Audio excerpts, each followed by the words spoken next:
अस्सलाम वालेकुम वरहमतुल्लाहि वबरकातुहू। 4 आदाब अपनी बेटियों को ज़रूर सिखा दें और ये वो आदाब हैं, ये वो मैनर्स हैं जो हर बेटी को पता होना चाहिए।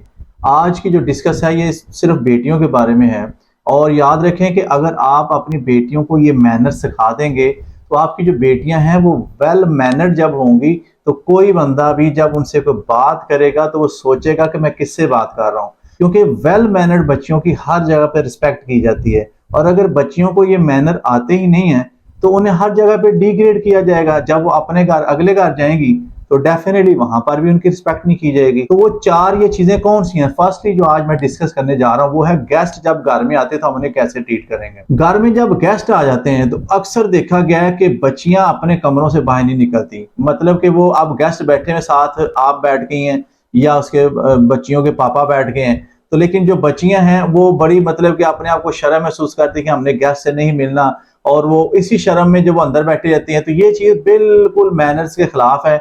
उनको पहले सिखाएं कि बेटा देखें, मैं जब घर में नहीं हूँ और मेरी गैर मौजूदगी में आपकी आंटी आती हैं, कोई भी आता है, अंकल आते हैं, जो हमारे गेस्ट आते हैं घर में, तो मैं अगर नहीं भी हूं तो आप गेस्ट के पास बैठें और उनसे लाजमी पूछें कि आपने ठंडा पीना है या गर्म पीना है। अगर वो कहें नहीं नहीं तो उन्हें थोड़ा सा इंसिस्ट करें। जब ऐसा करेंगे तो वो गेस्ट बड़ा हैरान होंगे कि यार इन बच्चियों की तरबियत कितनी अच्छी किसी ने की है कि जब भी इनके घर आते हैं तो कोई बड़ा ना भी हो तो ये हमसे जो ना वो इतना अच्छे तरीके से ट्रीट करती हैं। सेकेंडली, ये देखा गया है कि जब बच्चियां घर में कोई गेस्ट आ जाता है तो अपना मोबाइल पकड़ के बैठ जाती हैं और पेरेंट्स बेचारे उनको देख रहे होते हैं कि अब इनको मैं क्या समझाऊं कि भाई पेरेंट गेस्ट के पास बैठे हैं, उनको टाइम दें।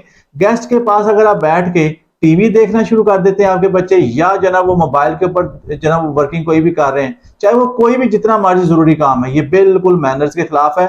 गेस्ट को इग्नोर करेंगे तो वो अच्छा इंप्रेशन लेके नहीं जाएगा। तो बच्चियों को ये अभी से ही आदत डालने के घर में जब भी कोई आएगा तो कोई मोबाइल यूज नहीं करेगा, ना कोई टीवी देखेगा, बल्कि गेस्ट के पास बैठेंगे और उनके साथ जो ना वो जो भी बातें, हाँ अलबत्ता अगर कोई ऐसी प्राइवेटली बातें हो रही हैं देन आप बच्चों को कह सकते हैं कि बेटा आप अपने रूम में चले जाएं। सेकेंडली जो बात इंपॉर्टेंट है वो है कि उठने बैठने के आदाब पता होने चाहिए। बच्चियों को बताएं कि देखें बेटा आप बड़ी हो रही हैं, अब आपको पता होना चाहिए कि आपका दुपट्टा कहाँ पे है। घर में आपके पापा हैं, आपके भाई हैं, तो ये हरगिज मतलब नहीं है कि आप उनके सामने अपना दुपट्टा जो है वो उतार के आप फिरें।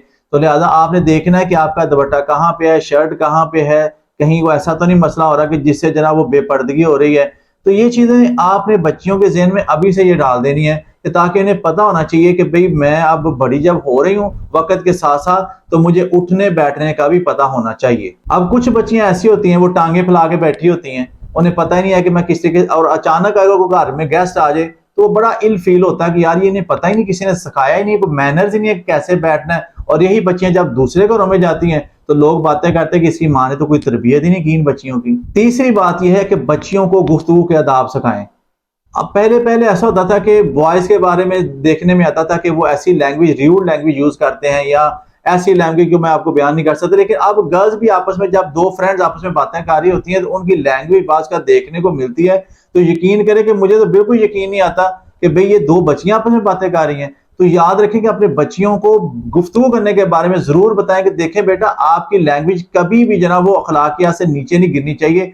अखलाक से गिरी हुई गुफ्तगू इंसान को नजरों में गिरा देती है और जब भी कभी एक ना एक दिन जरूर पता लग जाता है कि बच्ची किस तरीके से ना वो गुफ्तगू कर रही है। तो याद रखें कि अगर पता लग जाए तो वो फिर बच्ची नजरों से गिर जाती है। तो मेरे जो उस्ताद मोहतरम थे फरमाते होते थे कि इंसान पहाड़ से गिर जाए तो कोई इस तरह इतनी बड़ी बात नहीं है, वो आराम आ जाएगा, उसकी हड्डी पसली टूट जाएगी, वो भी प्लास्टर होकर ठीक हो जाएगी, लेकिन किसी की नजरों से बंदा गिर जाए तो वो सारी जिंदगी दोबारा उन नजरों से उठ नहीं सकता। तो बच्चियों को बताएं कि आपकी जो गुफ्तगू है, लैंग्वेज है, वो ऐसी होनी चाहिए कभी आप किसी की नजरों में ना गिरे।